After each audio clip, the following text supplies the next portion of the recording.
Welcome to the Church of Mabus radio show. It's Friday night, 7:08 p.m. Central, and you're listening to United Public Radio.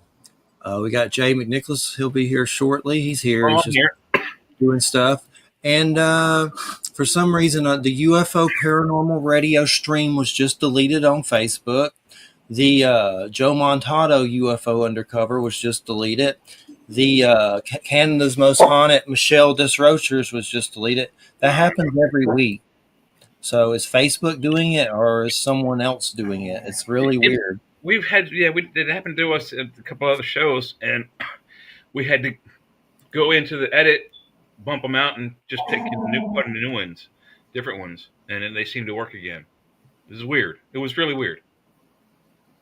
It's acting very strange, but tonight's guest, P.D. Newman, Tripping the Trail of Ghosts. And let me get to the full title so I read it right. Tripping the Trail of Ghosts, Psychedelics and the Afterlife Journey in Native American Mound Cultures. Inner Traditions. I've worked with Inner Traditions for many moons. Mm-hmm. I always have great, unique books since I don't even know if Barron Company is around or if it's morphed into Inner Traditions or it's kind of like two things, but I have a lot of like native medicine cards and stuff from Barron Company and stuff, but a great company. It's good to have you here, PD. How are you doing? I'm doing great. I'm glad to be here. And we're basically just wanting to learn and very laid back and experiencers. And I have a lot of people on about native, not in a while, but I've had some shaman, like medicine men on and stuff like that. And I love getting into it. We've had a Norse shaman on once. That was a trip. That was a trip. But great to have you here. What got you started on this book? What was the catalyst that got you on this journey? Well, all of my books are really ultimately the result of experimentation with psychedelics, with various psychedelic plants and substances. And the book that I wrote previous to this looked at a phenomenon called theurgy, which is a ritual application of Platonic metaphysics. And just by chance, I discovered that the model of ascent for the soul in the afterlife among the Mississippians is very similar, virtually identical in some respects, to the model of soul ascent in theurgy. So I had always been interested in the burial mounds, native culture. But the realization of that similarity is what really amped it up and got me looking a lot closer at what was going on with the Mississippians. And what would you consider the path of souls? I know I've seen something with Gregory Little, a book that talks about some kind of like constellations, and it seems like some kind of transit for spirits or something. Is that what that kind of is? Yeah. Greg Little, he's a good friend of mine. He wrote a great book called The Path of Souls, and he and I are attacking the problem from different angles, but we both agree on the fact that the Path of Souls is an afterlife model, kind of a template, a journey through which the soul travels in order to reach its ultimate goal, which that goal will change with the tribe. But the Path of Souls proper is the Milky Way galaxy, the portion of the Milky Way that is visible in the night sky. And that was seen as what the Egyptians called in the pyramid texts a street of stars. And along this path, there are a number of obstacles and trials that the soul must face and overcome. So the Path of Souls as a journey constitutes those trials, those ordeals. It's definitely interesting. I have that big green book by Gregory Little of all the mounds and stuff. It's that's a great book. But one of my big experiences has been seeing beings of light, and and I've seen them in the heavens as like you're looking at a star, but it ain't no star. It's something else that's different. And I saw two of them leaving my house down here in Florida as if they'd been in my house and came out through the roof and just flew into the heavens, just people made of light. And that particular time I was sober, but I've seen them under various states of consciousness.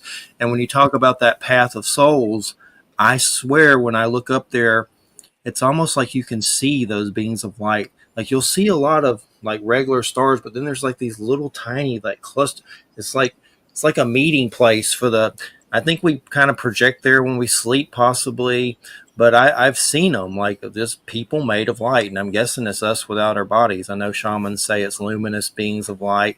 I had Itzhak Berry from Inner Traditions, another medicine man, say that the dead can travel in balls of light. Mm-hmm. But that's interesting, that path of souls, because I've seen them up there, and of course you struggle with them. Am I just seeing stars? But no, I've seen them tripping, and it looked like people trying to communicate with me telepathically, and then I've seen them sober. It's just weird, you know.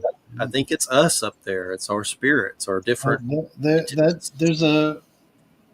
are notions similar to that throughout the Western mystery traditions. In Western occultism, there's a Gnostic idea that we each have a second body that they call our twin, that is a body of light that exists in the heavens. So there are two of you, and one of them is your perfected ideal state. The other is your current embodied state. But even beyond that Gnostic concept in Western traditions, there is this idea of a body of light that must be developed so that you can accomplish out-of-body experiences, what some call astral travel. In some cases, there are conceived of two bodies of light. There's a lunar body, which is an astral body, and then there's a solar body that is a pure body of light that we might call those soul and spirit, just for convenience. But yeah, it's a very common trope that circles within different Western magical and mystical currents. It sounds, and I hate to use this example, but it sounds so exactly like it. In the movies of Star Trek, the example when Spock dies is that they call it Katra, goes into he physically puts it into Dr. McCoy first before he dies. He knows he's going to die, and then Dr. McCoy goes through all these side effects of it, and they extract his Katra later in another movie and put it back in Spock. But the way they described it was Spock's father says, all that which is not of the body, which constitutes Spock, is now in McCoy, and we have to find the body before it goes. So it's a very, very cool explanation, and it sounds exactly like that. But that's a fictional example of it. No, there's a lot of truth in fiction, you know. Yeah, I suppose so.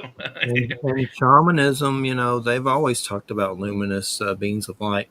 Don Oscar is the next part of his name starts with a Q. I always have trouble saying it because I'm from Georgia. Quazamel, or I always have trouble saying it, but he's been on. But he said down in the South American countries, they have like little festivals and watch these things in the sky. And he has video of them, basically beams of light in the sky, and they're all down there. I don't know if they're doing ayahuasca or what; it doesn't really matter. But he's pretty much, you know, they're having parties watching these things in the sky. They're not all going to have the same hallucination, nor is anyone going to capture said hallucinations on video. So yeah, that's Well, he has them on video, so I need to get him back on, but I'll find his last name in a minute. But Don Oscars is first name, but sounds true. He has some audios on there.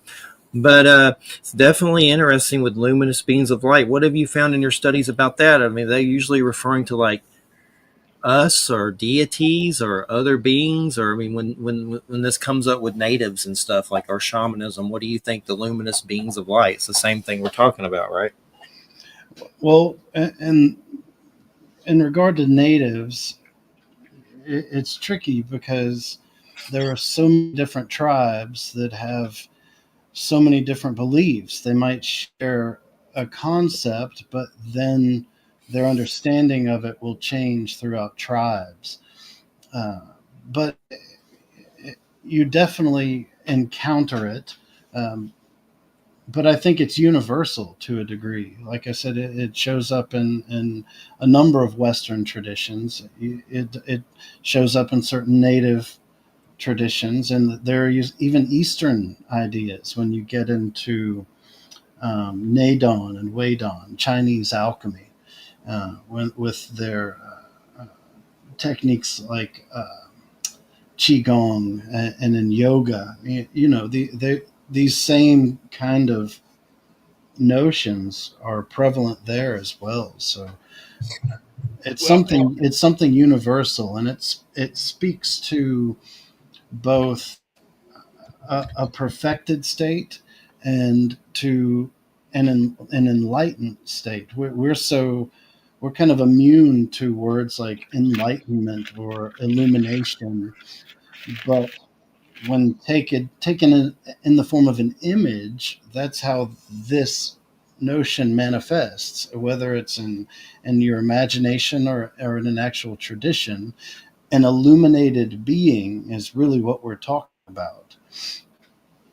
And I've seen, I know there was some article going around about some monks. I think they were, I guess, Buddhist, but something about their bodies being left behind, and they left like in light bodies, but their bodies continued to do weird stuff and weird story. I remember that kind of a weird story. Like it had something to do with beings of light. I saved it somewhere, but God knows what I did with it. Hmm. But And something. that would depend on the strain of Buddhism as well. And some traditions of Buddhism, you have there's a concept of a rainbow body, which is a Okay. body of light, but it's multichromatic. But then in other varieties of Buddhism, there is no body of light. There is no soul. When they say anatta, no self, they're saying you have no soul. That this right here that we take to be so mundane and materialistic is really something magical taking place, and that there isn't something beyond this except for the no thingness that transcends being. So that they wouldn't even have a notion of a soul in that regard. interesting also that you made an Asian cultural reference, that there's some similarities there. Uh, in college, I was in an art college when I discovered this, but I wrote a paper about it, and I think almost all of my entire library was thrown away before I moved to where I am now. But so I lost a lot of books and papers and most of my stuff in college. In fact, I think all of it. But anyway, I found out that this ancient Japanese Korean culture called the Jomon or Homon people, a um, prehistoric culture that went from around circa 14,500 BCE to about circa 1,400 CE. It's a long lived culture, but they're only briefly in written history. Most of their stuff is all prehistory. You know nothing about them. The Dogu figures are associated with them.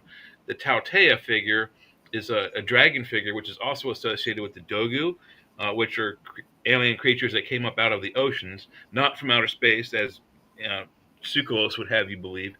Right. Uh, but anyway, they were a very nomadic tribe, but they weren't nomadic by land. They not so you have the Pacific Ocean. Japan's here, California's here, Hawaii's down here roughly, and then South America. They made dugout canoes. Who else do we know has dugout canoes? Those Oh certain yeah, natives. Native American Yeah. Indians have a lot, and very sophisticated dugout canoes, may I add. So they made dugout canoes, and they took their goods and their wares, and their goods were these things called ding. It's a 3-footed vessel. You ever been to a Mexican restaurant? What's the first thing they do when you sit down? They give you a glass of water, and they drop a three-legged urn with hot sauce in it and a basket of chips to eat. Hmm. Well, that Hmm. metal or plastic 3-footed ding, it's a vessel that the Jomon made in clays and then later brasses and metals. that made its way across. So how did it make its way across? These are prehistoric people. They don't have any technology. So they made dugout canoes. They took a log, cut it out, one for people, one for freight, and they took the what do you call those things in the ocean? The prevailing whatever's easterlies, I think they are, because they go that way.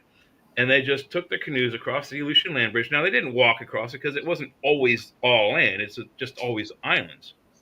So they just island hopped all the way across, down Alaska, North America, Central America, South America, back across through Hawaii and the Philippines, and then back home. And they did this for centuries. The Human Genome Project, which finished its project like 3 years early in 2013 ish, announced that the Native American tribes of North, Central, and South America are more closely related to the Japanese and Korean haplogroups than they are to European and Hispanic haplogroups. Mm. I know There there's some Siberian in there too. Probably so. There are tribes in Argentina and Peru. Uh, they have brown skin, like they should, where they from, but their eyes are Japanese. Hmm. Yeah, that's fascinating.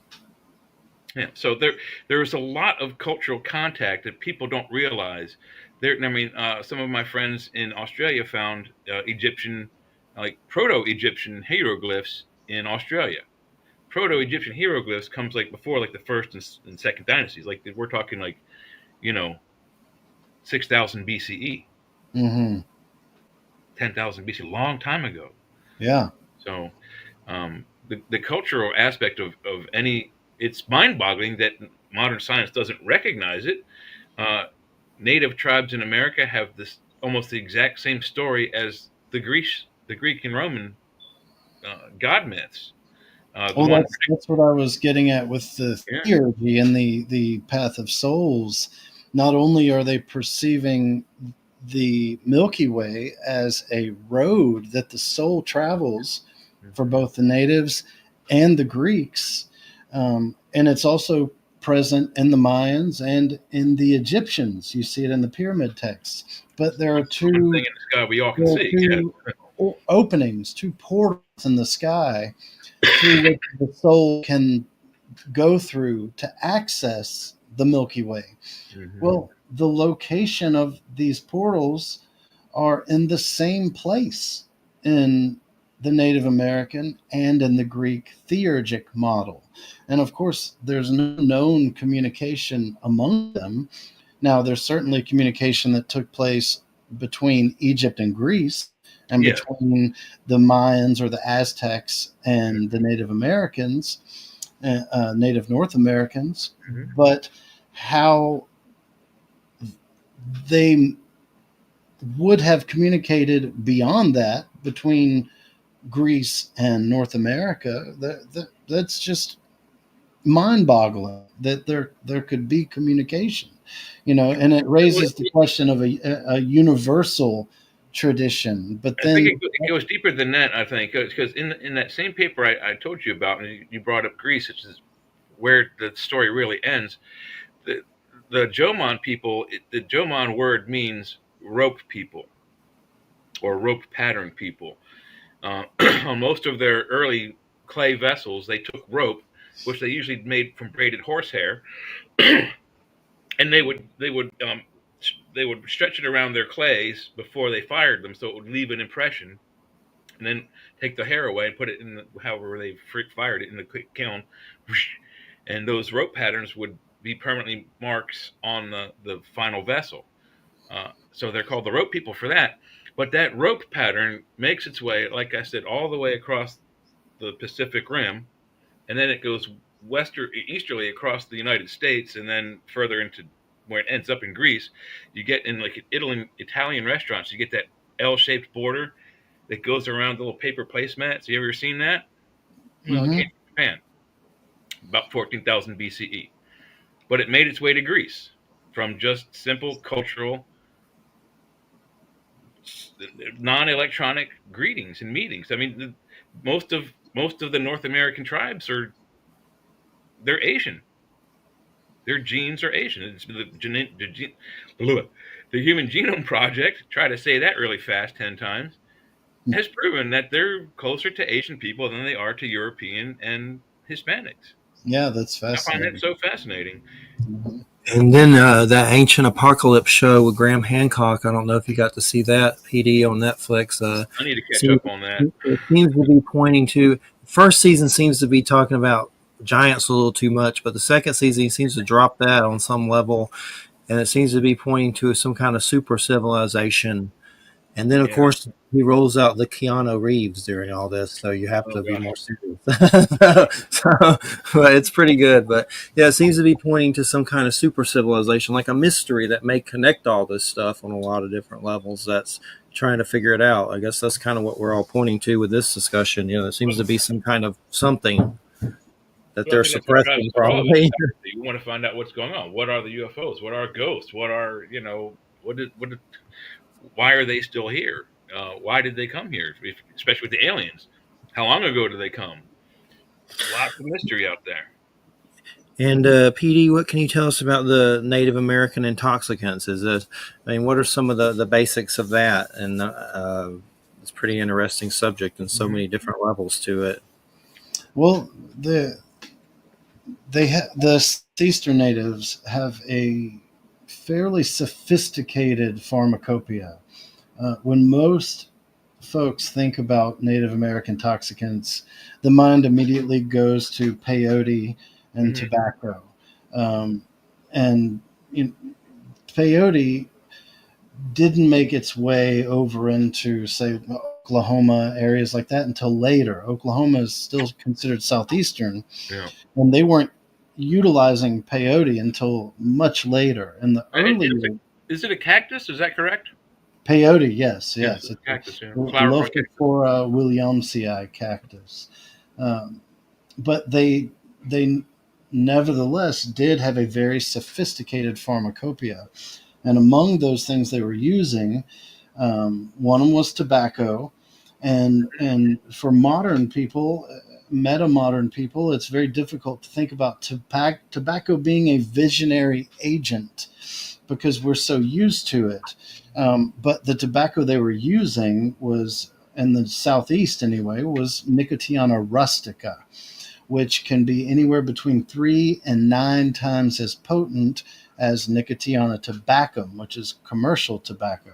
Hmm. And rustica also has monoamine oxidase inhibitors in it, which is one of the things present in ayahuasca brew. So their tobacco has wonderful visionary capacity. It'll knock you on your ass. Yeah, the Uh, worst that can happen with like domesticated industrial tobacco, I guess is the best way to put it. You get dizzy. That's about the you stand up fast, you're like, oh, and you fall down, and get dizzy. yeah, yeah, that's right. You'll get a little dizzy if you smoke too much. With this stuff, you'll definitely get dizzy, but you'll also. Uh, when I first encountered it, I became covered in sweat. I passed out, didn't realize I had passed out, and had full on visions of lightning flashes and bloody horses and all kinds of wild stuff. Had no idea tobacco could do that. But they also were employing, probably their most popular and well known was something known as casina, or black drink. And it was this thick, syrupy brew made from Ilex vomitoria, which is the weeping yaupon holly. And this stuff is the only native source of caffeine in North America. Oh wow. So not only will it give you the jitters by drinking this syrupy, really concentrated form of it, but it also has small amounts of monoamine oxidase inhibitors in it. And depending on the circumstances in which they were drinking it, whether they were going on a raid, whether it was being used for a rite of passage to pass young men into manhood, um, different additives would be combined with that base drink. And one of those additives was datura. Datura is a nightshade hallucinogen known as a witch's hallucinogen due to its use in what are known as flying ointments. But it's very potent, visionary, and will induce a profound delirium and make you actually hallucinate. Whereas, mushrooms, LSD, you tend to see patterns and you tend to see things kind of warped, but you don't hallucinate something there that you think is there, but it's not really there. An individual you might be talking to that's not there. With datura, that's not the case.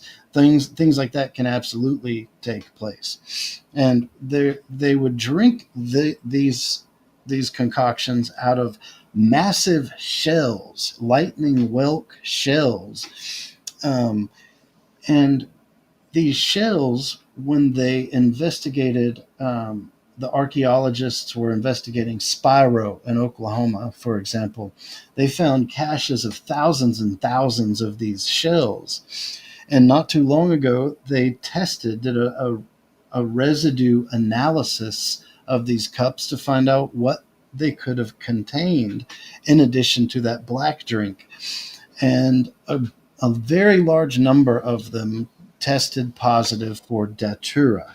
So datura seems to have been very common, and something used in conjunction with the Path of Souls rituals, the ceremonies surrounding the Path of Souls. Now, another surprising psychedelic we're using was what I call misahuasca.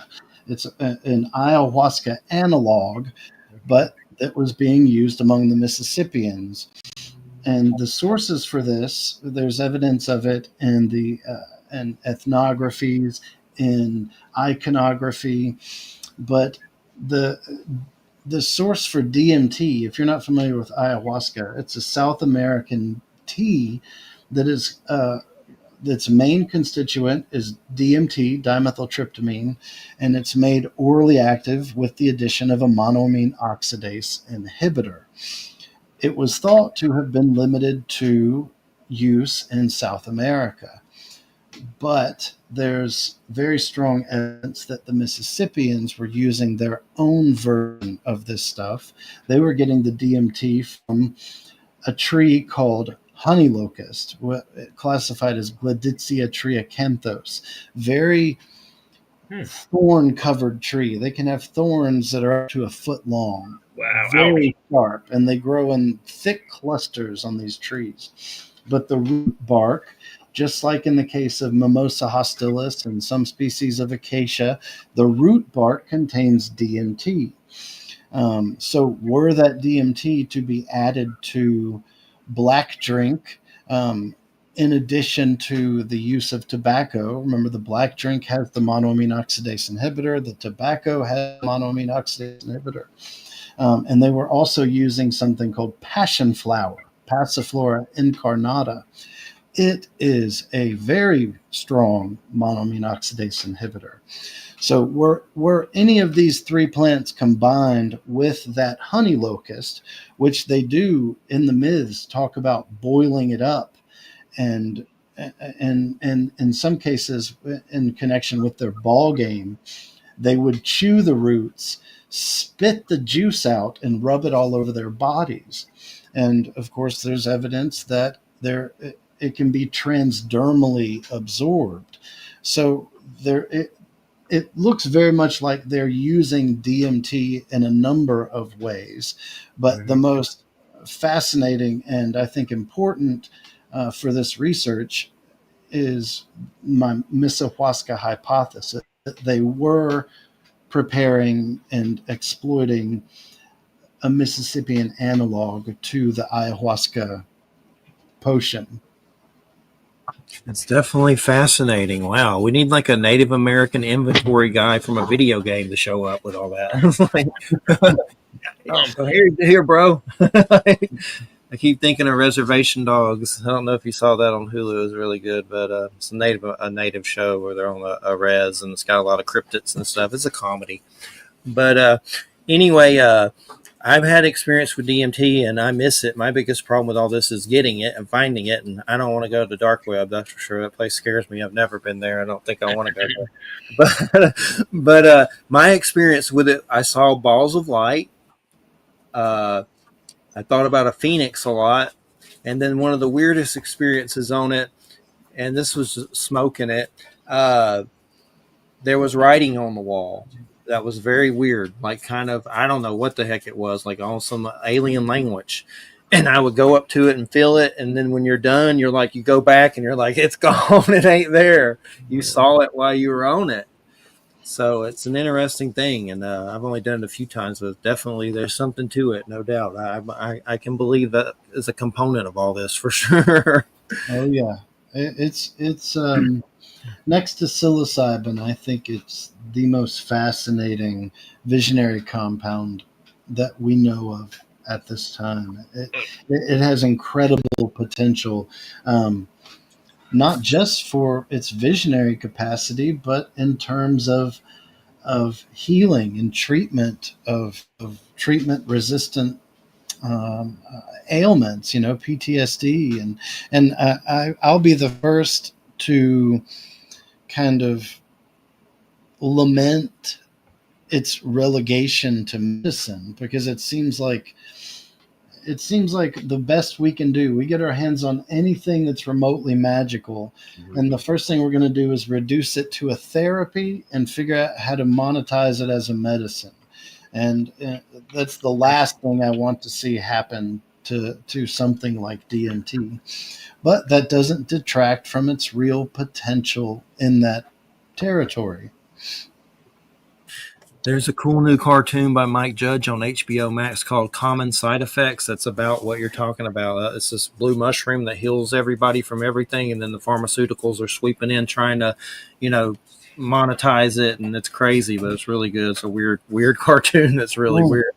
I'll check that out. It's called Common Side Effects. Okay.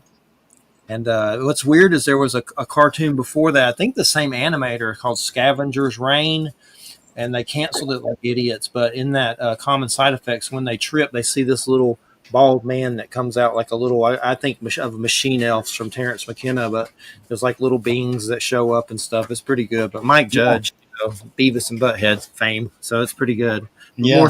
more serious for sure.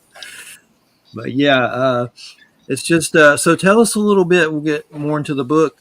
But what was some of your initial like paranormal or UFO like? Did it happen during some things that you were exploring consciousness with, or what were some of your initial things like that? Oh man, you're gonna get me in trouble here. Well, don't if you're gonna get in trouble. Well, y- the paranormal and the UFO phenomenon, aliens. That's something that my brother and I have always been interested in, greatly interested in. But I never saw anything. My brother is another story. He's had experiences, encounters his entire life. So he's somebody you might want to talk to. I can put you in touch with him. Yeah, yeah, that'd be cool. He holds a number of spaces on Twitter, um, and he's very knowledgeable in this territory. But the first time I saw something was my. It was back in the early 2000s. I was living with my girlfriend, who is now my wife, and we were working at the same place and had gotten off late, roughly around 10 o'clock or so, and were headed home. And home was in Nettleton, Mississippi. And to get there, we take the highway and then take an exit to go to Nettleton, which would take us like a loop that would put us going uh, at a right angle to the direction we were traveling. So when we got to this loop exit, I immediately noticed that there was something hovering over the bridge there. and it was dark. I couldn't tell the shape of it, but I could tell that it was covered in white lights that were all blinking seemingly at random at different times, but all over this thing. And so it gave the effect of kind of sparkling with big spaces of black between them, because it's not like it wasn't like a disco ball sparkling, but it had lights equally spaced all over it, and they're just going kind of nuts. And I pulled the car over. We both got out of the car, and in retrospect, it's very odd how we responded to this, because it's not, if something like this happened to me today, I don't think I would have responded this way. But I was totally calm. We didn't talk about it. We just stood there under it, looking at it like, oh yeah, we're looking at a UFO here. And I don't know how long we stood there. But after several minutes, a second identical structure came over the tree line and linked up with the first. And then they both shot off in unison, like they were one thing at lightning speed. And we calmly got back in the car, drove home. We didn't discuss it the whole way home. And in fact, by the time we got home, it was as though we had totally forgotten it happened. And even right down to, we got home and noticed that it was after midnight, and we had gotten off work around 10, and the drive is about 20 minutes. So we even looked at each other, we were saying, how is it after midnight? It doesn't take that long to get home. But it didn't come to us that, oh yeah, we were standing there watching this UFO. So the next morning, we both have to be at our jobs early, and we're getting ready, not talking about it, not thinking about it. And we get in the car and are driving back along the road, and we come to that same exit. And I thought, something's familiar. And I said out loud to my wife, I said, something weird. Did something weird happen last night? And as soon as I said this, there was this loud bang sound, like something hit our car. And Rebecca, my wife, she says, what was that? And I don't know what that was. And, it didn't happen again. So we didn't think about it and kept driving. Several moments passed, and I thought, oh yeah, I was trying to think of something. What happened last night? As soon as I said it, bang, something hit the car again. And I thought, this is nuts. And my wife, she says, no, you're right. This feels really important. Keep going. Keep saying what you're going to say. It's something's trying to distract us. And right then it hit me like a ton of bricks. We saw a freaking UFO last night. And as soon as those words came out of my mouth, that bang happens again. Only this time we had a blowout that pulled us off the road. We swerve, finally get to the shoulder and park the car. And I'm not even worried about the blowout, because we're both thinking, holy cow, what did we see last night? Let's talk about it. What did you see? And so we're comparing our experience, and it was totally gone until that moment. So that was my first encounter with something totally sober, and with a second person, to give me that objective perspective. Right. But both of you also have 2 hours of missing memory, or well, it's not missing; it's probably suppressed. I don't know if we stood there for 2 hours. You didn't. One thing I wanted to say, one thing I wanted to say is I've had a lot of UFO encounters, and a few times I've seen strange beings, but I never remember like being taken on a ship or anything weird like that. But I have had a lot of encounters where they're over me, and it seems like they're there because of you. And I've had witnesses, and there's people that want me to get hypnotized, but I don't really want to. Maybe one year, but I don't trust it. I'm very hesitant about that. But when I was thinking of yours, I'm not going to say for sure, but it has to cross your mind. It does mine with so many that I've seen, but I really still don't know. Did they take me up there? Yeah, I have no idea. Now, I did have an abduction experience that was separate from this, but I this experience was on mushrooms. So there's that plausible deniability. Any skeptical person is automatically going to say, "Oh, you were just tripping." But I've taken lots Hallucinations, and yeah, lots yeah. of Hallucinations can't take mushrooms, you away, though. I agree with you. and it's never been this. But when I was in college, I was at ICC studying music, and I had befriended this guy who had an interest in psychedelics like I did, and he happened to have access to a cow field that produced mushrooms, and he had permission to be out there. So he took me out, and we picked and picked and picked all day long, and I ended up with a little over a pound of wet mushrooms. So if they were dried, it would have been probably 10% of that weight. But I've got about a pound here, and I phoned Rebecca, my wife. Well, wasn't my wife then, but my girlfriend. She was in Tupelo. I'm in Fulton, and I tell her, "Hey, I've got all these mushrooms. Come on up. I'll sneak you in my dorm, and we'll eat some mushrooms." And so she comes up, and we sit down. And the way we ate them back then, we didn't. There was no measuring. We Yeah, weren't going for 5 dried grams. None of that. We ate until you started tripping, and then you eat some more. That's kind of how we went at it. And we split. We were on empty stomachs. We knew we were going to do this, and we tried to split the whole pound, which was fairly normal for us at that time, which ended up being about, I probably ate the equivalent of 30 dried grams had they been dried. She ate the equivalent of about 20 dried grams. And it was before we even finished eating them, it was already coming on pretty strong. And so by the time we finished them, we went and laid down on my bed in the dorm.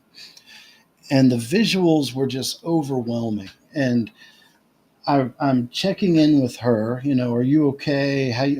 We try not to say things like, "Are you okay?" Because then the other person is going to say, "Am I okay?" But I'm checking in with her to see how she's faring, and she's not responding. And I realize that she's fallen into this deep trance. So I think, okay, I'm on my own here. I lay back, and I notice a disc, which you might call like a UFO flying saucer like disc, but it's small, and it's covered in patterns, orange and black colors, and it descends through the ceiling and into my body. And when it went into my body, I was overwhelmed with panic, and I could almost feel my body vibrating so fast that I couldn't see it. This freaked me out a little bit because I had never felt anything like that. So I climbed down off the bed and went into the bathroom and started smoking some cannabis at the time to try and come down a little bit.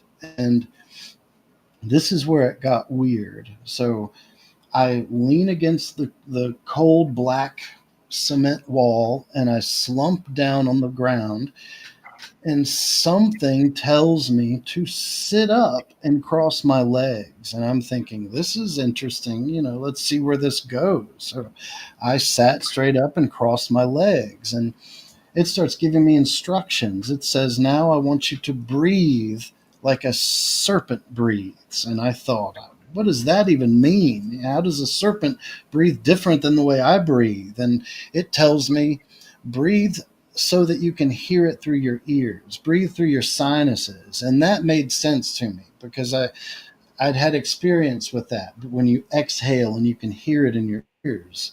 So I started doing that, and it says, "Now move your back like it's a serpent." And I'm thinking how I must look ridiculous doing this, but it felt incredible to do it. And within a few moments, there was this explosion, and I was traveling straight up at light speed, and there was an entity on each side of me, and they were reptile snake people. That's the only way I know how to describe them. They were hominids, but they had scales all over them, and it was as though each arm were the tail of a serpent, with each finger being the tail of it's like snake. Everything snaked off is the only way I know how to describe it. Wow. And finally, we come to this empty space that's full of blackness, and there are points of light everywhere that I interpret to be stars. So I think we're in outer space or something, but there's no ship. And one of them, I know that one is male and one is female, just intuitively. And the male gets up and is lying horizontally as though it's on a table, but there is no table. There's nothing there, but it's lying down. And the female comes to me and hands me this little scalpel like object and tells me to dissect him. And at the time, I was vegetarian. So the last thing I wanted to do was dissect this being, this creature that to me seemed like a living creature. And I protested, I said, no, I don't want to do that. I'm not going to cut him up. And I could tell that the male one wanted me. He also wanted me to do this. And so I agreed. I said, I'll cut off one finger. How about that? And she seemed satisfied with that, content with that answer. So I cut a finger off of it and held it up and was inspecting it. And it just seemed, it wiggled almost like it had no joints in there, like there were no bones, like it was one thin cartilage piece. And the female looks at me and she says, now, what do you see when you look at this? And I said, I see that there are no joints in it. And she seemed content with that response. And she said, okay, now watch this. Tell me what you see. And the male gets up off the invisible table. They're both vertical. They back up from me, and so that I can see both of them. They're facing each other, and this pink glow starts to emerge from behind them that at the time I interpret as sexual somehow, like a loving kind of thing. But then they proceed to tear each other to pieces in this wild frenzy. And there are nothing but chunks of meat with scales on it floating around. And I'm nauseated by this. I'm disgusted by this. And I don't want to look at it. But then her voice continues and she says, "What now? Tell me what you see." And I said, well, what the hell do you mean? I see that you just ripped each other to pieces, And she says, no, but what do you see right now? And I said, well, I see that your bodies are destroyed, but somehow you're continuing to talk to me like you're still here. And she seemed content with that answer. And after that, the next thing I remember is coming to, and my wife has my girlfriend at the time has my head in her hands. She's shaking me, she's slapping me, and she's yelling my name, trying to wake me up. And I open my eyes, and she's standing there smiling and laughing kind of anxiously, like, that's a little weird. What's going on? Yeah, where the hell were you? Yeah. And that was the end of the experience. So I gotta say, you reminded me of one of my serpentine encounters, and I call them serpentines. But basically, to make a long story short, I was tripping on Halloween night with some friends, and my brother saw some red eyes in the woods, and this other guy kind of went nuts and tried to drive us in the lake with his truck like he was possessed or something. And I went off by myself at the lake, and I saw serpentine reptilian type beings. And when you first started telling your story, for some reason I thought of that story of the Buddha where he's meditating and I think it rains and some kind of hydra or something like protects him so he can finish the meditation. Yeah. Those beings that I saw that night, when you described those beings, it was very similar. It was almost like it was like a humanoid being that I thought was male, but I don't really know. But it had long, weird hair. I don't know if it was even hair. The hair seemed like snakes, like Medusa or They something. didn't have hair, but they did have like a lobe that came out behind them. It was almost like dreadlocks, but maybe something else, like maybe a part of them. Like the predator has those weird things. Like I don't know. I don't know what the hell it was, but with it, there was like a hydra type being, like a serpent with many heads, like in Greek mythology, and they weren't physical like us. They were like holograms almost. And my first thought was I was tripping. I'm from Georgia. My dad was like a street preacher. I was like, "Oh my God, I'm seeing the devil, fallen angels. This is it. I'm screwed. This is a Faustian situation." I was terrified. And then they started saying weird stuff like "I love you" and "write and sing" and like Deepak Chopra kind of stuff.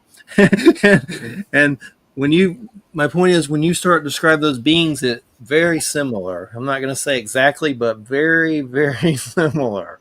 So Well, that is the older I've gotten, it takes a long time to integrate those kinds of experiences and at least arrive at a sense of meaning from them. And in my studies, in regard to shamanism, I encountered the concept of shamanic dismemberment, where the beings, the entities, will dismember the shaman. yeah, And Wow. what struck me was this is almost like reverse dismemberment. Like they wanted me to dismember him. And I've never encountered anything like that in the literature. So Wow. it's a unique kind of experience, and it to this weird. day still informs the way I behave, because the meaning I took from it was there are no joints, and having gone through a number of ritualistic initiations and masonry and the Rosicrucians and Knights Templar and Martinism, what all of these orders do is they put you through dramatic rituals that have meaning that you take away from them. So after going through those kinds of scenarios, I thought, well, if that were an initiation I was put through, what is the meaning of it? And so when I thought about no joints, the meaning I took away was that there is no separation among any of us or anything, that here on this planet, whatever is going on here, it's an illusion of separateness, that we really one thing demands the total, the all, and we're all in this together in a way. And the idea of speaking without the body, the lesson I took away from that is that there is continuity of consciousness beyond the destruction of the physical body, of the mortal frame. And so those teachings that I took, whether that's what they meant or not, continue to this day to inform the way I engage and interface with daily life. Yeah, I think you're right about the dismember stuff. So it definitely sounds like that. I've seen artwork of weird stuff like that in shamanism of Hmm. like the body broke down, and it sounds like I think you're right on about that for sure.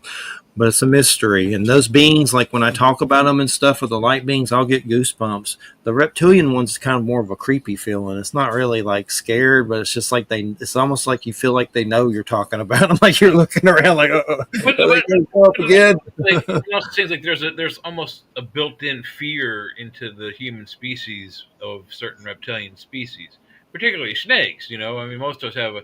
If you don't have at least an educated knowledge of them, they'll kill you. But we have seemingly a natural instinct to go the other direction when we see that kind of species. So I think that's sort of the thing with the reptilian aliens is that the, they actually do kind of consider us as sort of like brothers or cousins because we have a partial reptilian brain in our skulls. We also have a partial insectoid brain in our skulls. That's the part that makes your heart and your lungs, the autonomic system, always working. The next part up is the reptilian part. That's what gives you your fight or flight and your tactics and your strategy thinkings. Then you have the primate brain, which gives you your tool use and language. So they Yeah. think of us as kind of like a third, the red-headed stepchild or what have you. But we do still have, as a species, we have a kind of a deep-seated fear of certain things that are, appear ugly to us. And reptilians sometimes are really scary creatures. My personal Indiana Jones thing is spiders. Everyone has an Indiana Jones animal. Mine is spiders. Just I think the other one of the spiders is the kid is afraid of scorpions, same species. Mm-hmm. Dr. I've Tori. got a good friend that is mortified of spiders. Shout out to Chris Stanley.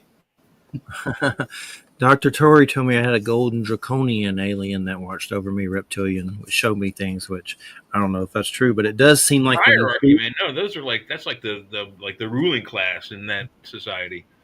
and I You know talking about Jacobs, David M. Jacobs model, the with the you've got the mantids at the top, followed by the reptilians, or what he calls the reptilans, and then you've got the tall grays, the short grays. He sees them all as a graded hierarchy that are once removed from the last, almost like genetically manipulated gradations, so that the 0 point would be the mantid, and once he tweaks his DNA to get an assistant, we come out with the reptilans, and reptilans tweaked, we get the tall grays. I don't know. It's something I read in David M. Jacobs' work.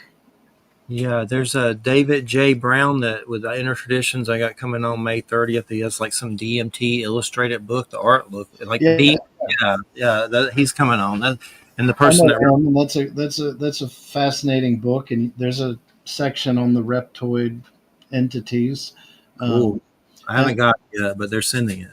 I get cited in that book in one section. Is Cool, William cool, doing cool. that show or am I doing that show? I believe you're doing it. Let me check. Yeah, you're there. Nice. David J. Brown, Sarah Huntley. I guess that's whoever. I don't know. That's the She co-author she, or whatever. she's the artist, I believe. Yeah, when you have them on, um, tell David I said hello. Will do. I'm looking forward to that book for sure. And your book was phenomenal. Let's get back into that more. First off, what's the Chokia Moon? I'm sure I said that wrong. Kokia Moon. What does that mean? Cahokia. Cahokia Moon. Yeah, so Cahokia is a very important Mississippian complex located in Illinois, and it everything is constructed according to the broader moon phase. So when we think about the moon phase, we generally think about virgin moon, full moon, new moon, that kind of thing. But they were much more complex in their observations of lunar cycles and had discovered an 18.6 year moon cycle. So it takes 18.6 years for the moon to rise in the same place where it began. And everything is constructed according to this cycle. So similar to um, like at Poverty Point and at other mound complexes. So when you're standing on one mound and you look across, when the sun or moon rises or sets in line with a specific other mound in the distance, it's like a calendar. It indicates to you what time of the year it is. It tells you when to plant, when to Year harvest. 1, 2, 18.6, etc. Wow. Yeah, yeah. So they have Cahokia is important But because why that number? What I mean, okay. So what did they do? with that cycle, that 18.6 cycle? Everything. Okay. Everything was based around it. The half point in the cycle at 9.3 years, um, there would be sites that would be dormant all this time, but they would travel hundreds of miles to come back to certain mound sites where they would put on certain rituals at the 9.3 year mark and at the 18.6 year mark. And it's just their calendar. Now we work according to solar time, but lunar time came before solar time, because you think, how can you observe something and learn about it if it doesn't change, if it's constant all the time?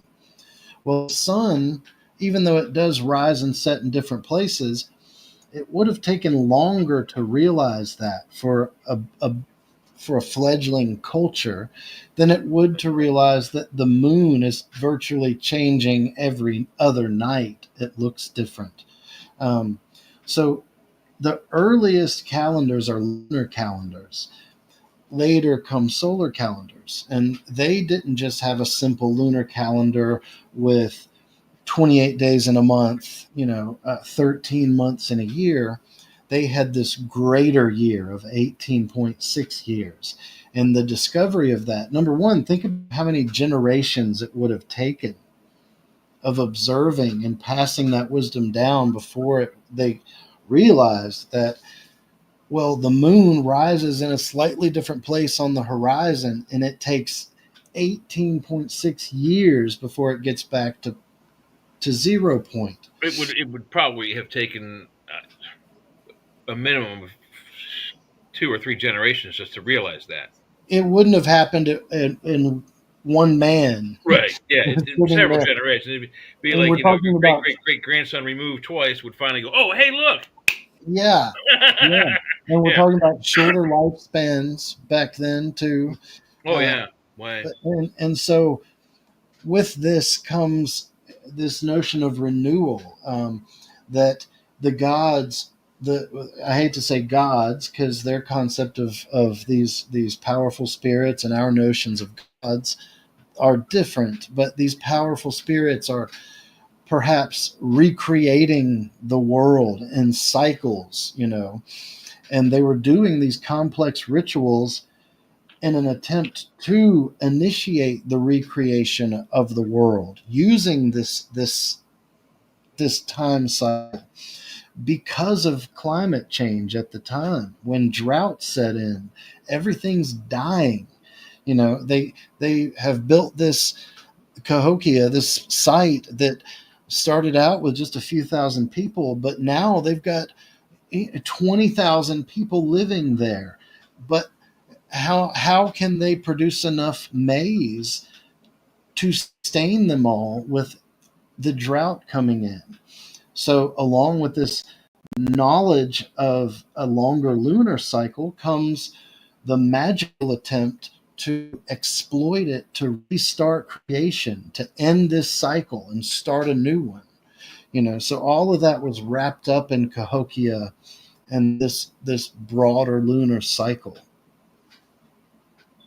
Well, I think also the broader scope is that they would also be able to prepare for they would as it would take several generations to notice the 18.6 year cycle with the moon. They would also eventually notice the certain trends, cooling and warming and drying and watering months, and so they would be able to be like, oh, right now we need to be planting. Put stuff in the ground, and when it grows, we pick it and we preserve it, and we make stuff for when it starts to dry up, and we don't have Mhm. rain for the next 3 years. We got preserves to last us while we try But to when the survive the drought. drought, when the big drought came, there was no precedent for it. Yeah, The Mississippian culture emerges, it would take even longer to determine those the drought years because they right. can be So random. But you so can if find it's the signs eventually. They're in the meteorology there. yeah, but if it's the first one, you could see how that panic would set in, Yeah. and which in turn contributes to the development of magical rituals designed to literally recreate the world anew right now. And it had broader effects that caused, um, when they talk about the Aztecs disappearing, a lot of them suffered from this drought that set in and forced them to come north. And with that introduction comes the misconception that a lot of this stuff they got from the Aztecs and the Mayans, and that wasn't part of their culture prior to that. But like you said earlier, with the DNA testing and how a lot of this was coming in from much earlier and from other angles, it gave scholars the fallacious picture that they were really just riffing off Mayan and Aztec and even Olmec wisdom, That's whereas what happened to they them had is they their became. own. Yeah, you got it nailed on the head. Is exactly what happened, and the parallels are there. The DNA speaks for itself. The people haven't changed that much, even with the influx of Hispanic and European genes. They Right. still model closer to, and they specifically say Japanese and Korean haplogroups. It's fascinating. Yeah. So what is the? I'm not sure how much time you got, but we end 5 till. So are you still good for that? Do you need a little break for a second, or not a second, but a couple of minutes, or just whatever you're comfortable doing, PD? Just let us know. Uh, are you good for the rest of the show for up to 5 minutes till? 5 minutes till. 10 o'clock our time, which is Eastern. Yeah, just we got like 40 more minutes. Yeah, I can try and swing that. Yeah. Well, if you need to take a little break for a couple of minutes, let me know. I mean, it's no big deal. Yeah, I will. Let me take a short break, and I'll be right back. We'll talk about weird TV shows for a second or something. Yeah, I, there's I, plenty of I'll, I'll that. talk. I'll talk shit. I'll talk shit about Trump about the Nintendo Switch 2, like he's ruining that with his crappy tariffs, which like that's going to be a real pain in the ass. They're going to probably make that go up $200 now or something. But anyway, we won't talk about that. I don't want to. I'll I'd be rather right back. okay. All right. But anyway, man, what a great show. Really good guest. I have to keep Yeah, you in the absolutely. have to be our native dude. We have some native dudes that come on, but one time I helped the Zuni people and they were no, was it the Hopi? I helped the Hopi. I did a show. There was this like a whole these native young guys from the res, and one of their leaders was like doing something corrupt with minerals or something and not giving it to the community or something. But I let them come on and talk crap about it. Right about it. Yeah, cool. That was pretty cool. But we've had some others. I know there's some native authors that wrote Iroquois Nation. I know. Iroquois. Yeah, Iroquois Iroquois. Nation. And Iroquois Nation. And one of my favorites, she hadn't put out a book in a while, is Artie Six Killer Clark. She's amazing and writes Native American star people stories. And it goes to all these tribes and gets the stories and puts them in books. Really good, like really good. So I love that kind of knowledge. To me, when it comes to the UFO topic and all that, that's the place to go. You know, you can get some stuff from the white man, but it's mostly going to be fear based. So if you get to the natives, you get into the core of the situation, like the truth, really, on a lot of levels about And, it. on many things that are paranormal, not just aliens. I mean, Bigfoot, they have good insight, and any Everything. other kind of cryptos that might be around. Yeah. I have Cherokee in my family. I've seen pictures of my great grandmother, and she looked like she just got taken off the reservation or something. Like she had the clothes and everything. It was old, black and white. But for some reason, the DNA don't get picked up when you try to do it. At least not at Ancestry.com or whatever. But anywho, a great guest, and let me see next week. Oh man, Johan Trinoff. Johnny Zotar from the band Johnny Zotar and the Robots. Cool. He will, and he's a wild one, buddy. A wild one. He wants to talk about UFOs and secret space, and that's he'll be on next week. let me spell his name because I probably said it the wrong way. Let me see. Oh, it's Johann, Johann Johan. Tetreault, and he's looks like a wild metalhead, like Jack Black in the Dirty Years. Yeah. Oh, he's gonna be a good one. Did you Look send him me up this guy on. with his name on it? Let me see if I can pronounce it. It's on StreamYard. I made the thing for it, but you Oh, can okay. find him on Facebook under Johnny Zoltar, Coltar. And I was like, he wants to talk about UFOs and secret space. So definitely a metalhead, no doubt about that. But that's going to be a good one. And then Peter Samedi for the comic book King Cryptid, and he Oh, owns a cool. comic book company. That's the 25th. And then I believe the last 30 minutes of that, someone I know is going to come on and do prayer for 30 minutes, like a prayer session, who's had incredibly miraculous results. Uh, it's my boss from work. I told him he could do it. But Oh, anyway, he does this. He doesn't make any money doing it. So that's good. He never asks for donations during any of his broadcasts or anything like that. But basically, he does prayer and it's Christian. And then he'll read out the malady or the sickness that you have and heal it. And supposedly there's been a lot of healings from it. So I'm just going to turn it like over to him and through he'll the get to internet, or talk does he have to be near in the same room with you? just through the internet. Through the internet. And it's strange because some of the African people in Africa have embraced him and they like play him during their things. And he has videos of them playing his voice. But it's weird because he'll go through all these ailments like neurosis. Like he'll start reading out all these different ones. And then I don't know. People have contacted him and said they've been healed from it. So, I mean, I don't know. I'm not Weird. Ripley's believe it or not, or Guinness Book of World Records, but power of thought and prayer and energy, quantum physics. So I'm not against the idea. I've prayed and seen some crazy healings.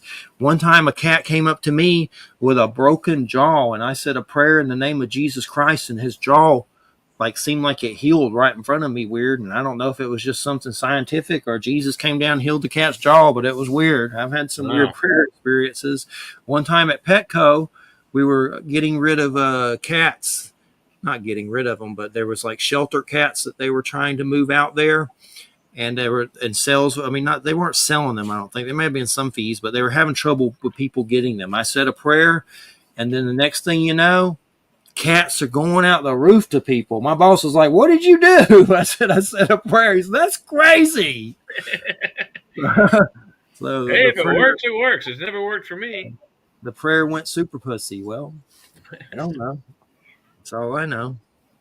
I see our guest has a bass in the background, as do I. Yeah, already hard. Let's look, see what's going on back there. We're gonna look through your stuff. What's that weird phone on the wall? That looks like it's from 1932.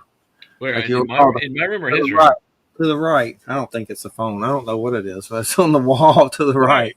In his room. In Oh, his room. In his room. It's like, see it to the right up there? You don't see that in his room, that weird thing on the right of his wall. That's underneath the UPRN logo. that's a doorknob with like a Oh, okay. dog It's leash. got something on it. I thought it was like an old timey phone, like with the little bells on it. You're like, No, hello, it's a doorknob. it's a doorknob. Nice. I don't know. That must be the psychedelic bag hanging from it. Yeah, But why does Coke say goat on it now? greatest of all time. Oh, okay. I was wondering. I know there's a commercial about a goat. I ain't seen it, but I've been wondering why. We've been wondering why. Christina's brought it up. I didn't even notice it. Yeah, I haven't drank Coca Cola in 9 years. It was in the trash upside down near the old roads was laughing. But anywho, been watching a lot of Ted Danson shows lately. Ted Danson, oh, I liked him. The Cheers was good. He has a show called The Inside Man on Netflix that he goes to undercover in an old folks' home and to find out who the thieves are. and it's made by the same person that did this show called The Good Place, which is about the afterlife. That's pretty funny. That's he apparently did before it, but Ted Danson's in both of them. No, that's cool. But The Good I Place is like like a weird afterlife. he had a decent show after Cheers called Becker. He was like a doctor, but he was like a cynical old bastard. He was kind of funny. What show? What was it called? Becker? Beck or Becker, yeah, something like that. Oh, I have to look it up. I know he's been in Curb Your Enthusiasm a good bit. That's the last time I'd seen him. Yeah, I think just about everybody from '80s and '90s comedy went through that show at least once. Yeah, there's a lot of good ones on there. Leon, the black Leon. guy. He's a black guy on Curb Your Enthusiasm. Oh, I don't know. I never really watched the show that much. Oh, okay. Well, you know who Larry David is, right? Yes, of course I know who he is. Yeah, Story for Saturday Night Live a long, long time ago. it's his show. It's all him. Funny. It's kind of one of those funny comfort shows. Yeah. Let's see. But anywho, gosh, I don't want to get into this too much. I want to get rid of it as soon as he comes back. But I saw something like the stock market's bouncing back from the tariffs. Is that true or is that not true? Yes, it is. Everyone he was threatening with the tariffs, everyone in Europe and most of Asia except China have decided to come to the table so that we can all have a more profitable free trade. So whatever tariffs there are will come down and be either bilateral and equal, or go away completely. China is the only one who won't agree to that. So there's going to be a trade war with China. So shit from, and pardon my French, stuff coming from China will be expensive.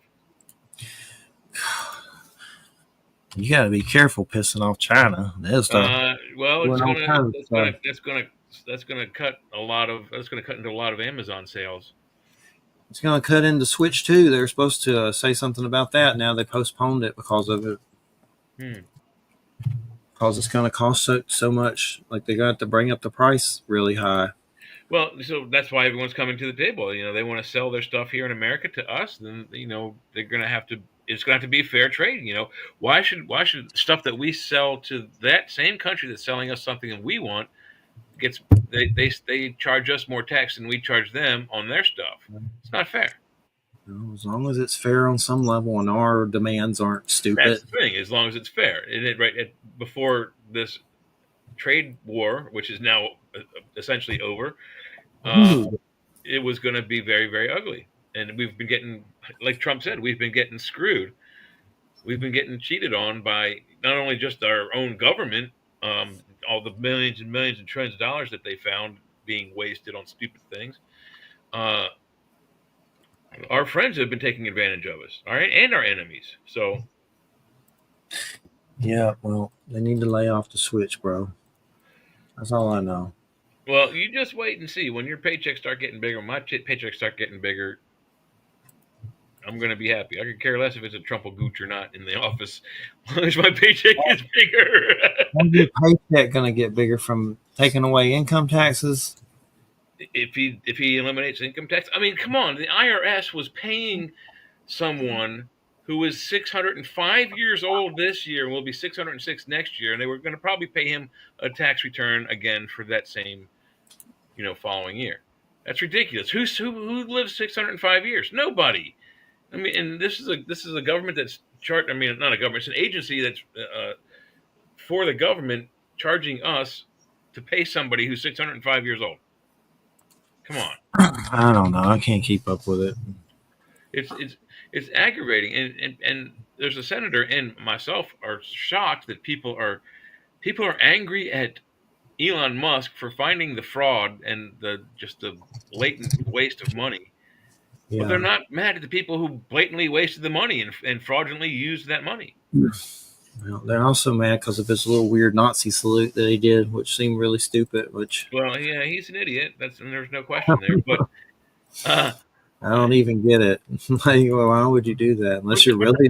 The fact is, Jeff, if you or I had been, if you or I were the IRS and we took, an income tax return for an individual who's 600 years old and then paid it out and then got caught for it, we would be thrown in jail. We would be taken to court and probably lose and be accused of embezzlement. But this is the U.S. government did this, and no one's being charged for this. And there's There's a trillions of dollars wasted and fraudulently used. there's a lot of stuff in the news. Well, it's kind of like the alternative news from that Mike Adams guy. I don't know if you ever heard from him. No. But supposedly they've been testing chemtrails, and there was a bunch of like deadly mercury being sprayed in Florida, and they actually like somehow studied it and broke it all down. It's just like basically them just seems like they're spraying stuff just to like kill us. That's what it sounds like. I don't know if that's their intention, but it seems like whatever's in it's not good. Well, I can't tell you what the nature of jet propulsion fuel is, but our rivers and oceans are rife with mercury at levels that it's to the point where certain places where fresh water is, you shouldn't even filter it to drink it. That's how bad the mercury is. So that doesn't mean it came. How can you prove that came out of a jet engine? That could be coming out of the atmosphere. So that I call that statistic bogus. Yeah, I don't know. You'd have to look and see and read the findings and who did it and blah blah blah blah blah. But anywho, I don't know enough about it to get that deep. And let me see. What is next? Y'all doing y'all show next, right? Yeah, we got news on the flip side coming up right after this. JoJo is in Los Angeles, so it's going to be me and Michael and Sean. Well, Sean's going to take the night off, and probably Leah. And we don't know what's going on, but there's a lot in the world to talk about, so we'll freeform it like we usually do. Yep, for sure. I'm trying to start scheduling for June. Let's see, who do I got coming up? Miguel Connor, Occult Elvis, Robert Geronimo. That's a comic called Blood Realm. Yeah, Anthony Fusilla. That's Mars. You'll be there for that one. Maxim Furrick. Did I send you that Bigfoot book? Tribes of Bigfoot. Yes, you sent me the PDF for that. Yes, he's in Pennsylvania. And then that David J. Brown. I need to get you the PDF of that DMT book if I can. Okay, yeah. Then I'm doing for June. June. I didn't did anybody yet for June. But gosh, let's see what's going on. And got about what? It's 8:30. Just feel tired, and drained. I'm gonna take a look. You're at 8:30. It's 9:30 for in my time. I'm Central. Are you? For some weird reason, yeah. Oh, you're in the Panhandle, yeah. Yep. It's a lot of people. Somebody like tried to argue it at one point. I said, like, dude, I'm Central. I'm not lying. Yeah, no, like it's the line is somewhere right like on like the Georgia-Alabama border or something like that. Yeah, that's why I'm right next to it. But I didn't know it was a big deal. Big deal. I'm Central. It just seems weird, like it's out of place or something. Yep, yeah, we're going into Alabama. Oh yeah, Dothan a lot. There's Sam's, and it's really populated with all kinds of stuff there, like commercial wise. Yeah. Pretty state. Yep, I used to live there a long time ago, a million years ago. I've only visited and driven through, and that's about it. Yeah, and it's just like any other states that people like talk trash about it. There he is. And they talk trash about Florida. All right, PD, I see you have a bass in the background there. What kind of bass do you got?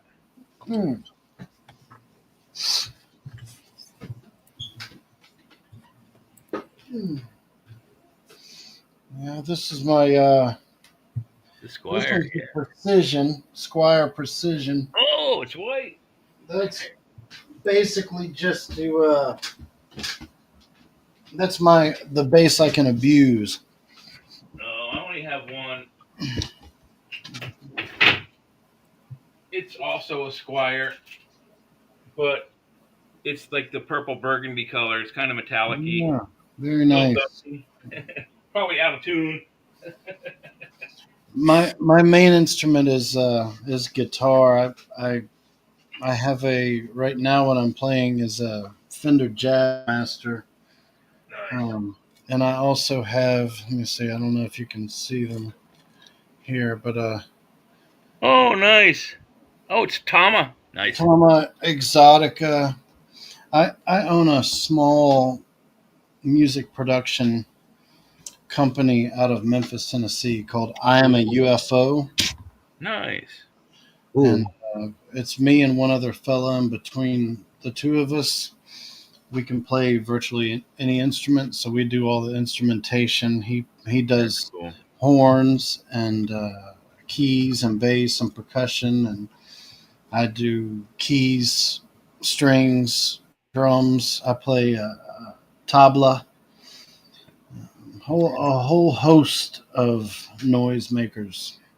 I only have the bass, and downstairs I have a piano. It's a stand up that cost me $50. One key needs to be repaired and it needs to be tuned, so about $400 worth of work on it. But I Yeah, used to have several basses. I had one acoustic guitar. I had a mandolin. I had a violin. Um, several like little percussion instruments. I have a couple little like tongue drums. yeah. Uh, but I would really like to get. Little purple peyote button. Yeah, it does. I would really like to get this thing called the Mallet Cat. It's one of the pieces that Neil Peart had in his drum kit, and it's a synthesizer for any of the not woodwinds. What do you the wood instruments like the xylophone, marimba, metal Yeah, instruments like yeah. glockenspiel and those kind of things. Bells. Glockenspiel is an all bell. So I would like to get that. That would be fun to play with. I think Bill Bruford used one of those as well. He played I with. don't know if you had the actual Mallet Cat, but well, here's a good trivia question for you. Somewhere in the either the late 70s or early 80s, I forget the actual year, but there was a famous drummer who integrated his acoustic drum kit with an electronic drum kit. Name that drummer. no idea. Give me the dates again. Somewhere in the late 70s or the earliest 80s. I done forgot the question. Then, Which rock and roll drummer integrated a electronic drum kit into his acoustic kit? Oh, I it have wouldn't no. have been Pat Mastellato. Is that his name? Pat Mastellato is with King Crimson, and no, good He guess. originally played with Mr. Mister, I think. Oh, okay, yeah. Wow, that's awesome. I like Mr. Mister. No, the answer is John Bonham. Is that right? Yeah, Led Zeppelin, John Bonham. Yeah. Bonzo's Montreux. I And thought then, Robert Plant for some reason, so I was close. yeah, you were pretty close. And then right after that, Bill Bruford and Neil Peart did the same thing. And Where do you hear it? it's on their last album, Coda. Okay. Is it one of the tracks Fascinating. that was cut from an earlier album? I don't know which album it was cut from, but it was after the band had expired. This was their last album that the record company produced, and it was mostly songs that were cut from albums. It was very cool. Okay. I'm a big music nerd, especially prog rock and early psychedelic. We would probably enjoy all the same music. I got two good new ones for you that my friend gave me years ago. Banco de Gaia, an album called Igiza. It's like named after the Giza plain with the pyramids on the album. So Banco de Gaia is the artist. He's like Moby. He's an English guy that does he just puts music together, and it's really good stuff. And then the other one is Zihan. It's spelled Dhihan, Dzihan, and Kamian, and their album Freaks and Icons. It's very good. It's like Oh, electronic jazz. You like electronic, cool, mellow jazz. hang on. I'm gonna write these down in a note here. Um, Here, I'll do you one better. Let me see if I can get to it. Zihan. I don't have private chat here. Damn it. Zihan, and what was Here, the other fellow's if name? you look in the I'm spelling it for you now in the um, private chat. Okay.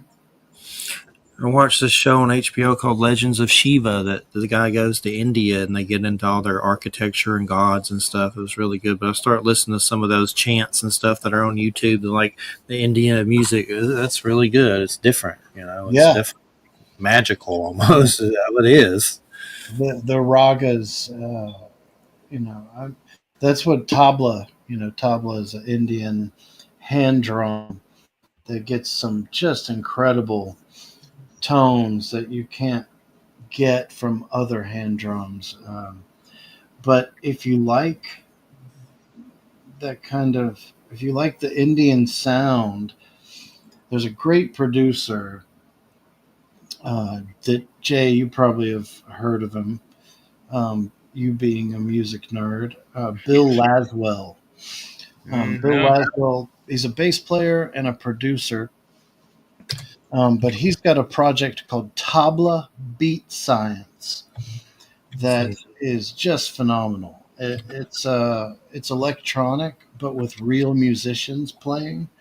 Nice. So kind of you remember Osric Tentacles? They did that same kind of thing, dance music, but with real instrumentation. But this, the level Laswell takes it to is just beyond the beyond. I mean, Cool. I found he's a some. genius.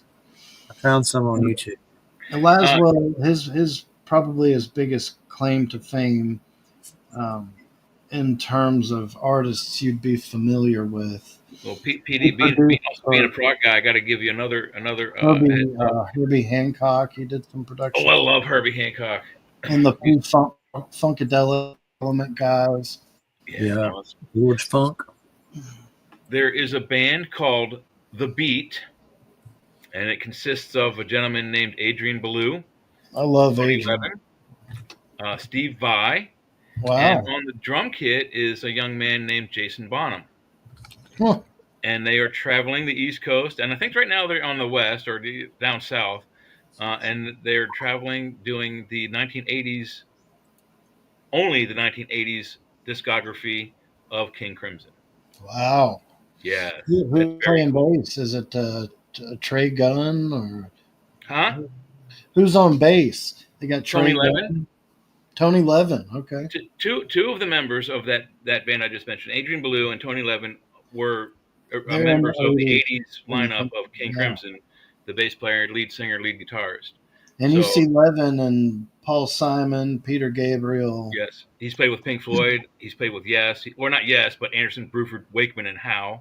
Yeah. I've seen him at those shows. I've seen Tony Levin at ABWH. I've seen him with Pink Floyd. I saw Tony Levin solo, and I got to meet and greet him at the end of the show. And I told him, "Sir, you were the inspiration for me to want to learn to play the bass." So one of the other instruments I want is a stick, Chapman stick. Yeah. And then I also, at the same venue, it's Ram's Head in Annapolis, I saw Adrian Ballou, and I have a picture of me and Adrian with our bald heads on Facebook. He was really funny. I liked him. I love his the Rhinoceros record. Oh, he played it live. When I saw him, he was with the Adrian Ballou trio, and he had this brother sister duet. It was just the three of them. The brother played drums, then the sister played bass. She did not play the Chapman stick, but she did do a few of the Chapman stick songs on her bass as best as she could. But she's a really great bassist, Julie Slick. She's a friend of mine on Facebook. She's a really good bass player. And I met her. I met her brother. I met their father. We talked to her father like throughout the whole show. And they were fantastic. Just the three of them did a really good production of some of the old King Crimson songs. Wow. Including, I think he did 21st Century, and I think he did Lark's Tongues in Aspic, but the third version that he did with the 80s band. Yeah. My favorite incarnation of King Crimson is the John Wetton years. Red, fantastic album. Starless and Bible Black. Yes. Yeah, I love that stuff. So the good thing about them is they were very lucky in their early 3 incarnations. So they started off with Greg Lake, Right. who left Emerson, after Lake, the and second Palmer. or third and becomes Emerson, Lake, and Palmer. And then John Wetton comes in after him. From the family. Right. But in between is a guy called Gordon Haskell. Yes, thank you. And all three of them, you close your eyes, you wouldn't be able to pick out any one of them in the lineup. Yeah. Their voices are so similar, you would be hard pressed unless you have an ear. I'm lucky. I can listen to a song and then very quickly narrow in on it, either on the keyboard or on the bass, depending on the instrument I'm listening to. I can key in on that note. That's a very hard skill. Not many people are born or able to use that skill, but I cannot distinguish between those three men, except for the fact that I know which songs they sang and which songs they didn't. That's it. That's the only way I can identify them. And oftentimes I still get it wrong. It's been 40 years I've listened to this band, so Lizard, the Lizard record with Gordon Haskell. It's my favorite one. It's such an anomaly Mm-hmm. in terms of like when you pair it with the rest of their output. But man, it is a magical record. It's a masterpiece, I have to say. And the first time I heard it, I was in my friend's GTI, and it was 83 or 84. I think we had peyote on us on that night. We were either eating peyote or psilocybin, one of those two. Wow. And we were drinking beer and smoking weed. And right as we got to the song, is it the Lizard? The song Lizard. There's the fourth song in. I can't remember the title. I threw up right in front of my junior high school. It was like 11:30, 12:30, 1 o'clock in the morning. Just the music, made my equilibrium go off, and I threw up. Yeah, that's a party right there. It ain't a party till somebody throws up. Yeah, that's right. And another interesting thing about that album is the lead singer of another prog band, Yes, sings the Prince Rupert Awakes segment of Lizard. That's right. Yeah. Don Anderson. Who sings the whole Lizard album? What's the band? King Crimson is the band. Okay, King Crimson. Their third or fourth album in. The title song Lizard is this. I don't remember which segment it was, but the title song Lizard is the one that got me throwing up. But the very next day, as soon as I recovered from all of the partying and having fun, I went to the record store and bought the CD instantly. And actually, I bought the vinyl first, and then I bought the CD the next day. Amazing. Here's some weird band I found by accident, and I've never listened to them, but I've seen this name before, and I saved it. King Gizzard and the Lizard Wizard. Oh, they're incredible. I just saw them live. Really? I took my youngest son and my wife. My youngest son, his name is Bacchus. He's 11 years old. I'll have to listen to him more. So I took him. So, hopefully, when he gets older, he'll realize how freaking cool it was that he got to see King Gizzard and the Lizard Wizard. But they can do anything. And the show was organized that way. So, they started out and kind of in the neo-psychedelia scene, but quickly started verging off into prog and metal. But the cool thing about them, especially in the last few years, is they started incorporating microtonal guitars. I don't know if you've seen these things, but they can, the way a guitar works is each fret you move up, you're moving up a half step. Yeah. Well, they're able to do half steps, quarter steps. So they can do quarter notes, which allows them. Are they still using metal frets, or they've gone to a fretless board? No, they still have frets. Oh, wow. But they're able to play, non-Pythagorean, more Middle Eastern, Turkish kind of things. Gotcha. And it sounds just incredible. They play a lot with off time signatures, so there's a lot of with Tool and King Crimson, but to be honest, they sound nothing like anybody but themselves. And Mhm. uh, if you're just getting into them and wanting to kind of get your feet wet, check out there are two albums they published back to back. One is called KG for King Gizzard, and the second is called LW for Lizard Wizard. But those two records, they're not too heavy, they're not too mild, but they play a lot with those off time signatures, weird timbres. I promise. I'm Give gonna it, check them out more for give it sure. 2 or 3 listens, and you'll be addicted.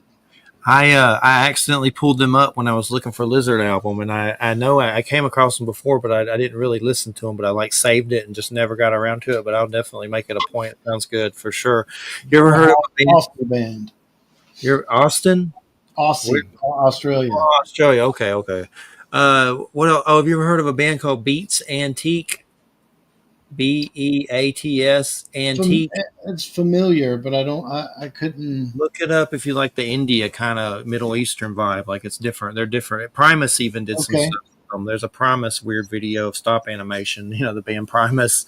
Oh That's yeah, really Primus yeah. occupied much of my teen and early 20 years. Yeah, he's a unique individual for sure. Yeah, Les Claypool. For sure. Well, we got about 5 minutes. What a show. What a good show. We have to get you back for sure and keep us in the loop on future projects. And if your brother's interested, let me know. And I've tried to get Gregory Little. If you ever can open up that channel, let me know because I've tried that one. For some reason, he wasn't doing interviews or something. He's probably busy doing something. Yeah, he goes through periods if he's especially busy or traveling. Yeah. Um, he'll just basically say no interviews. It doesn't matter who it is. He just doesn't do interviews. But Yeah. but right now, I think he's doing interviews. I'll reach out to him. I'm glad to make a recommendation. Yeah. Petey, All do right. you see in the private chat column over there the two bands I told you about? No, let me. Oh, I do see it. Okay, Okay. got it. Thank you. I'm going to Yep. copy these and paste them in my note file. There you go. And then everybody, you're listening to United Public Radio, 107.7 FM New Orleans. The book is Tripping the Trail of Ghosts, Psychedelics and the Afterlife Journey in Native American Mound Cultures, P.D. Newman from Inner Traditions. So check that out. It's a good one, a great journey. Yeah. Gorgeous Who did cover, that by the way. art? Who did that art? That art is cool. Who Yeah. did that? They did the team at Inner Traditions. They're a Oh, phenomenal team, and they did a great job with the cover. Yeah, you can trip just looking at that. Yeah. Really. Yeah, I got as the soon as PDF, so saw it- I can look at it. as soon as I saw it, I said, I don't know who designed this, but it's clear they've had some firsthand experience. Mm-hmm. That's Definitely. one thing I Really. like about The Simpsons. You know that guy's tripping on something.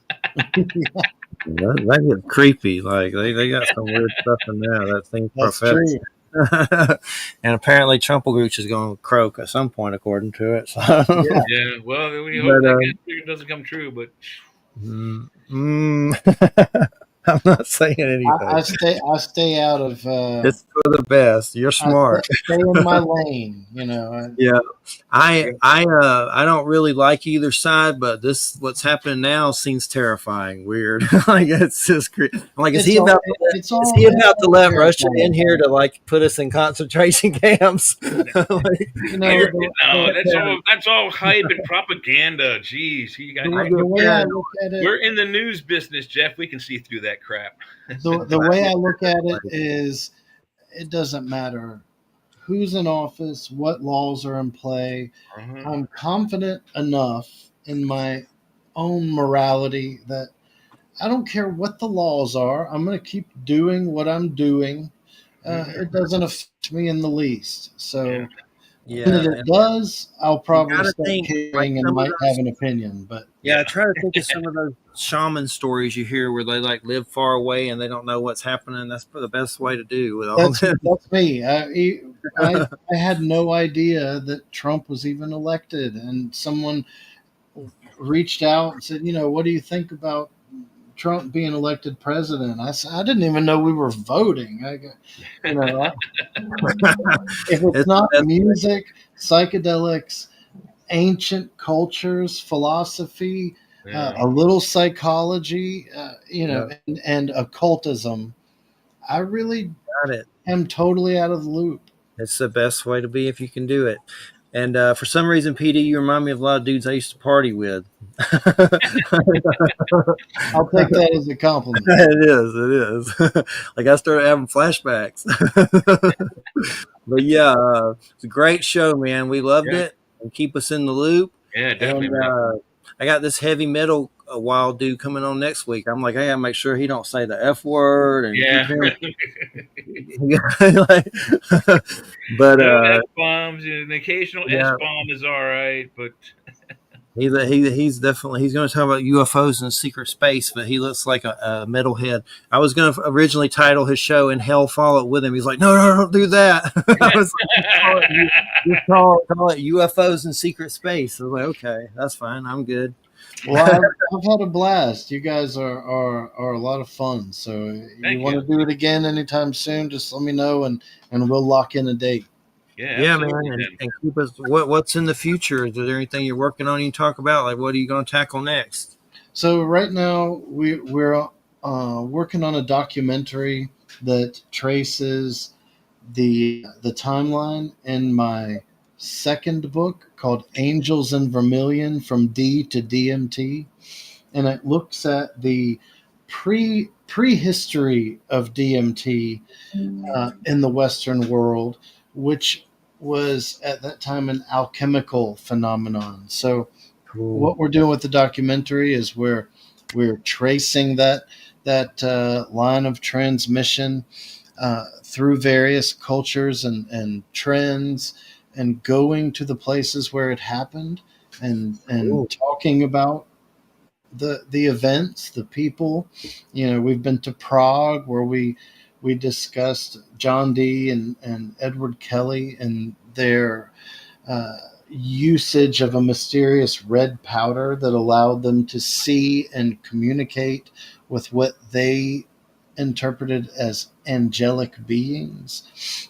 We traveled to London to look at the incorporation of this same type of substance into early Masonic ritual in the form of a species of acacia that uh, contains DMT in its roots, just like the other tree we discussed earlier today in regard to the Native Americans.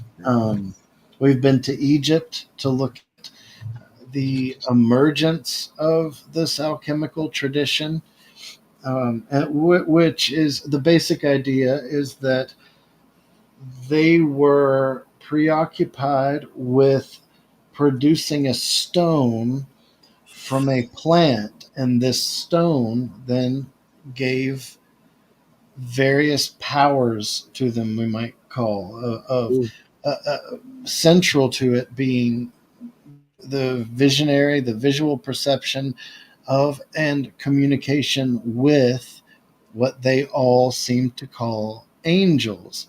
Cool. Now, it's significant in that the most common experience that results from taking DMT is an encounter with otherworldly beings, whether Yeah. they're interpreted as aliens or ghosts or demons or angels. But that's kind of the thread on which all of these different traditions are beaded. And that's Definitely. what the documentary is. Hey, I got to end everything, but that was great. Keep us in the loop on that one. We'll definitely get you back, man. I remember one time, I don't know if you ever heard of a guy, Timothy Wiley. He did some weird books for Oh, yeah. intertradition. I saw him on, he's passed away, but he was a guest before, but I saw him on Hamilton's Pharmacopoeia doing PCP saying he was seeing beings. That was a weird Yeah, episode. PCP and ketamine and Yeah. talking to dolphins, John C. Lilly style. Yeah. It was a trip. It was a trip. But we appreciate it, everybody. Have a good Yep. weekend. Thanks, everybody. Good night. Thank you Thanks, for Pete. having me.